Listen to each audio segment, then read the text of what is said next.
अस्सलामुअलैकुम। आज मैं आपको बुक D2 जिसका चैप्टर 9 है उसकी एक्सरसाइज 9B का क्वेश्चन 1 कराऊंगी। क्वेश्चन 1 हम रीड करते हैं। Some cables are supported by a vertical post of height 47 metre. Question में हमें गिवन है कि एक वर्टिकल पोस्ट अटैच है ग्राउंड से और इसकी जो हाइट है वो है 47 metre. The cables are attached from the top of the post to a point on level ground. और जो केबल है वो अटैच है from the top of the post. Post के टॉप से जो है वो केबल अटैच है लेवल ऑफ ग्राउंड तक। ये इस तरीके से केबल अटैच होगा लेवल ऑफ ग्राउंड तक। और यहाँ पे केबल्स हैं तो इसका मतलब है कि इस तरीके से यहाँ पे भी अटैच हो सकते हैं केबल, और कुछ केबल जो है वो सामने भी अटैच हो सकते हैं। तो इस तरीके से जो है पोस्ट के टॉप से लेवल ऑफ ग्राउंड तक केबल्स अटैच हैं 18 metre from the foot of the post. और ये जो फुट ऑफ द पोस्ट है यहाँ से और यहाँ तक का जो डिस्टेंस है वो है 18 metre. Find the length of each cable. हमें ये केबल है, हमें इसकी लेंथ फाइंड करनी है। हमें इस केबल की लेंथ फाइंड करनी है। ये भी केबल अटैच है, हमें इसकी लेंथ फाइंड करनी है। तो अगर हम एक केबल की लेंथ फाइंड करेंगे तो सारे केबल की लेंथ सेम होगी, क्योंकि ये पोस्ट जो है ग्राउंड से 90 डिग्री का एंगल बना रहे हैं। यहाँ पे 90 डिग्री का एंगल होगा, यहाँ पे भी 90 डिग्री का एंगल होगा। लेंथ फाइंड करने के लिए हम इसमें यूज करेंगे Pythagoras theorem. Right angle triangle की लेंथ फाइंड करने के लिए हम उसमें पाइथागोरस थ्योरम अप्लाई करते हैं। हम यहाँ पे भी पाइथागोरस थ्योरम अप्लाई करेंगे। हम इसको यहाँ पे नाम दे देते हैं। ये A है, ये B पॉइंट है, ये C है और ये D है। अब हम इसको यहाँ सॉल्व करते हैं। ट्राइंगल ABC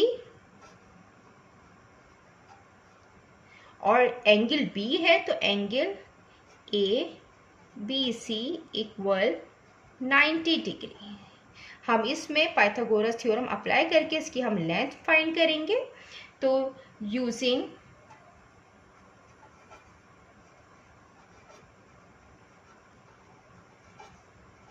पाइथागोरस थ्योरम,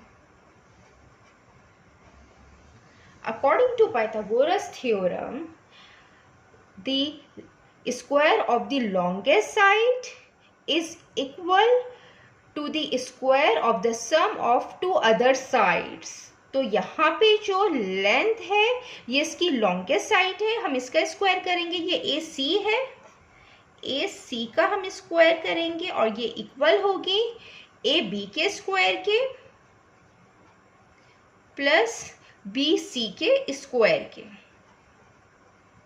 ये हमें फाइंड करनी है। हम इसको एज इट इज लिख देंगे। और AB जो है इसकी लेंथ 18 है तो हम 18 पे स्क्वायर लगाएंगे, प्लस यहाँ पे BC 47 है तो हम 47 पे स्क्वायर लगाएंगे। AC पे स्क्वायर 18 का स्क्वायर 324 होता है, प्लस 47 स्क्वायर 2209 के बराबर होता है। और जब हम इनको प्लस करेंगे तो प्लस करने के बाद जो है आएगा 2533। अब हमें यहाँ पे AC की लेंथ फाइंड करनी है और यहाँ पे AC का स्क्वायर है। तो स्क्वायर खत्म करने के लिए हम स्क्वायर रूट लेंगे both side, taking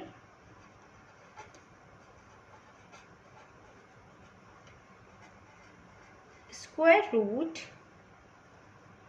on both sides AC पे स्क्वायर रूट लगाएंगे और यहाँ पे भी बोथ साइड हम स्क्वायर रूट लगाएंगे। स्क्वायर से रूट कैंसिल हो जाएगा, यहाँ आएगा AC और 2533 का जो स्क्वायर रूट होता है वो होता है 50.3 मीटर। ये यहाँ हमने लेंथ फाइंड कर ली है और स्क्वायर रूट से जो वैल्यू आई है हमने उसको 3 सिग्निफिकेंट फिगर के अंदर उसका आंसर लिखा है 50.3 मीटर। ये हमने AC की लेंथ फाइंड कर ली है। जितना मैंने एक्सप्लेन किया है, अगर इसमें कोई भी क्वेरी है तो आप कमेंट्स में लिखकर मुझसे पूछ सकते हैं। अल्लाह हाफिज़।